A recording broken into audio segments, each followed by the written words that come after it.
안녕하세요. 원성도 TV를 찾아주셔서 감사합니다. 오늘은 집시들의 노래 24번째 집시와 세계의 사조에 대한 이야기를 해보겠습니다. 지금 들리는 노래는 보헤미안 랩소디라는 노래입니다.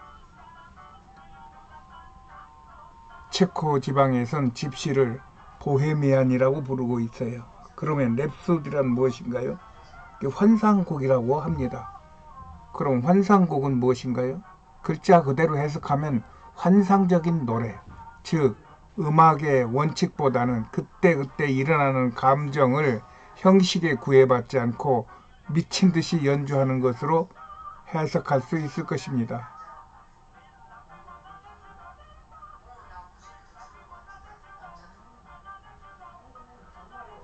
그래서 미칠 관자를 써서 광시곡이라고도 합니다. 그것을 노래하는 노래가 이 보헤미안 랩소디가 그 중에 한 곡인 것입니다. 저는 지금 집시들에 대한 이야기를 계속해서 하고 있습니다. 여러분들이 몇 번 들으셨는데 들으시면은 집시들에 대한 어떤 그림이 그려지십니까? 쉽지 않을 것입니다. 들으면 들을수록 알면 알수록 더 어려워집니다. 전에 빠꿀데따라고 하는 소피아에 있는 대형 집시 마을에 학교가 있습니다. 12학년까지 있는 규모가 큰 학교인데 그 학교의 교장이 우리에게 집시인 내가 집시를 모르는데 너희가 집시를 아느냐고 물으며 우리들이 집시하고 공부를 가르쳐주고 싶다고 하니까 그런 말을 하면서 우리에게 시큰둥한 그런 대우를 해준 적이 있었습니다. 그렇게 그들은 영원한 변방, 아웃사이더인 것 같으나 한편으로는 또 인류사에 깊숙이 자리하고 있는 것이 있습니다. 오늘은 그런 이야기를 해볼까 합니다. 이것은 제가 집시들하고 같이 사역하던 그런 사역인데 한번 소리도 들어보시겠습니다.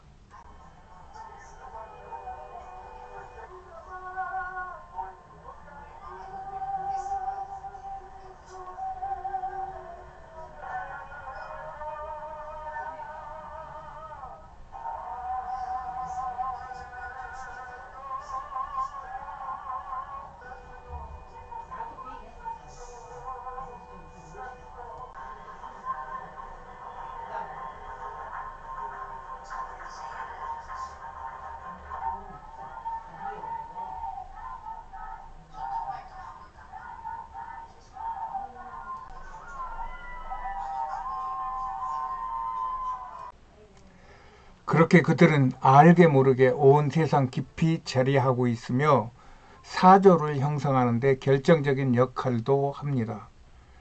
그래서 한 학자는 그들을 역사의 위대한 무명인들로 평가하기도 합니다. 본래 사조란 문학이나 예술이나 사상에 있어서 그 시대를 대표할 수 있는 일반적인 정신의 동향을 말한다고 말할 수 있어요. 그래서 시대사조라는 말로 당시의 분위기를 말하는 대표 용어로 사용되고 있죠. 일반적으로 고전주의, 계몽주의, 낭만주의, 자연주의, 현대주의, 포스트 모더니즘으로 이어져 내려오고 있는데 표에 나타난 내용은 아주 빙산의 일각과 같이 작은 그러한 설명으로 이 부분은 각자가 더 관심을 갖고 살펴보아야 그 그림이 그려질 것 같습니다. 그냥 안내를 해본 것입니다.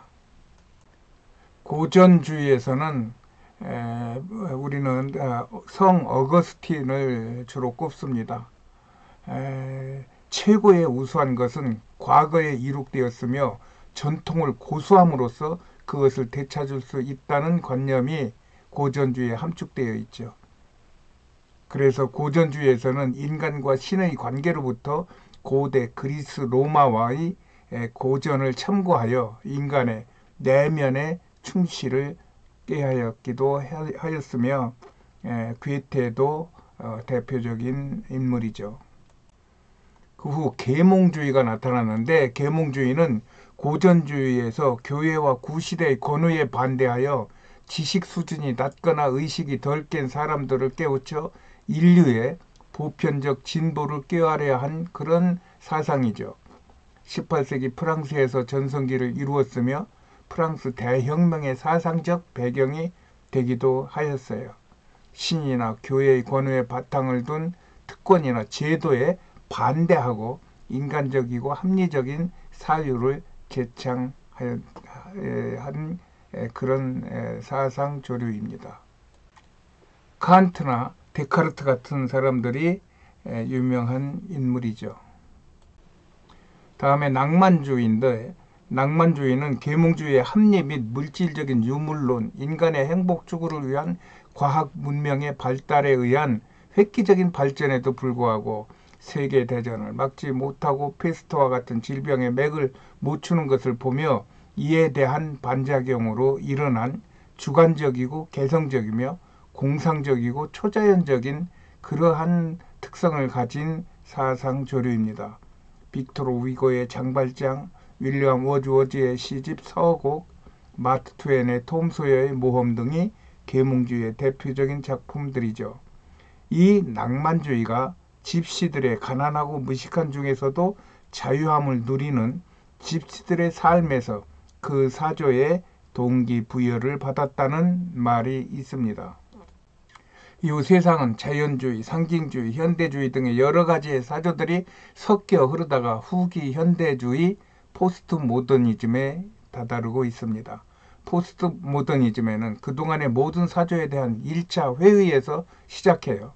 포스트 모더니즘은 이런 지금까지의 모든 사조를 뭉뚱그려 자아와 주관을 강조하며 기존의 모든 전통 등을 개인의 사고 안에서 무엇이든지 취사선택할 수 있다는 이러한 이론을 앞세워 그동안에 체계되어 있던 사조와 장르를 개인화시키는 혼란된 사고 체계입니다. 그리하여 포스트 모더니즘을 주장하는 사람들은 자신들의 사고 체계를 오히려 정치, 경제 이런 데 주장하여 필요한 이데올로기로 발전시키면서 자신들의 주도권을 지으려고 하는 그러한 의도가 강합니다. 그런데 가만히 보면 이런 사조의 변천 속에 보이는 것은 기득권 독점과 아웃사이더들의 분노의 표출로 자꾸 이념이 바뀌며 그것을 계몽주의로 포장되는 것을 보게 됩니다. 그 대표적인 사건이 1789년부터 시작된 프랑스 대혁명이에요. 프랑스 대혁명은 바스티오 감옥을 습격하여 함락시킨 후 인간과 시민의 권리를 선언함으로 왕정에서 공화정으로 바꾼 우리가 대단한 정의와 자유의 대명사처럼 부르는 혁명이에요. 이 혁명이 발단이 되어 미국의 독립을 위시한 수많은 시민운동이 일어나며 1887년 7월 혁명을 그린 저 그림에 들어있는 우통을 벗어 제낀 깃발을 들고 서 있는 저 여인이 물 위에 죽어있는 자, 분노하는 자, 그들을 밟고 혁명군을 이끄는 것을 패러디한 수많은 그림들을 앞세워서 시민운동을 일으킨 것입니다. 그러나 이 그림에서 말하는 세상의 기존 질서를 악의 세력으로 보고 소외되고 억압받는 민중을 정의와 자유로 보는 세계사의 혼란 내지는 반전을 이때부터 본격적으로 시작하게 한 것입니다. 이에 반해 집시들이 중심이 되고 있는 카프카즈의 포로라는 제목의 한 작품을 볼 수 있어요.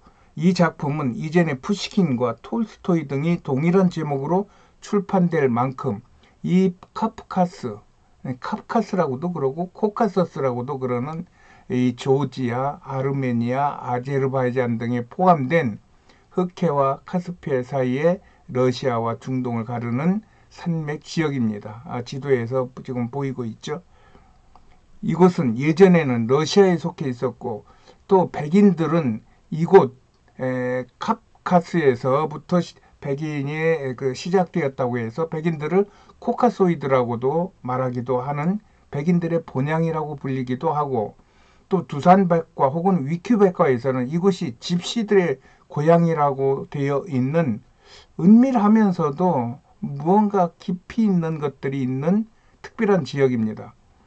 그런데 현대에 1937년생인 마카닌이라는 러시아 작가가 다시 동일한 제목으로 책을 내었어요.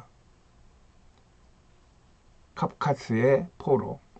마카닌은 그의 작품에서 강대국인 러시아의 한 포로가 코카소스의 약소국에 잡혀 바라본 카프카스 사람들, 즉 집시에 대한 관찰을 그리고 있는 소설입니다. 프랑스 대혁명이 약자의 혁명이라면 카프카스의 포로는 약자와의 평화, 약자와의 공존이라고 말할 수 있을 것입니다.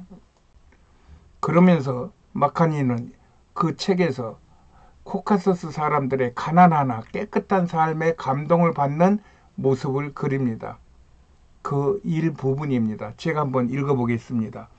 유럽인 포로의 관점은 온통 저 기이한 종족에게 쏠려 있었다. 포로는 저 산 사람들의 믿음과 풍속과 또 양육을 관찰했다. 쭉 내려가서 그러면서 그들의 소박한 생활과 후한 손님 접대와 호전성, 민첩하고 분방한 움직임과 가벼운 걸음과 억센 주먹을 여전히 사랑했다. 자연의 가엾은 아들들이여. 이렇게 읊습니다.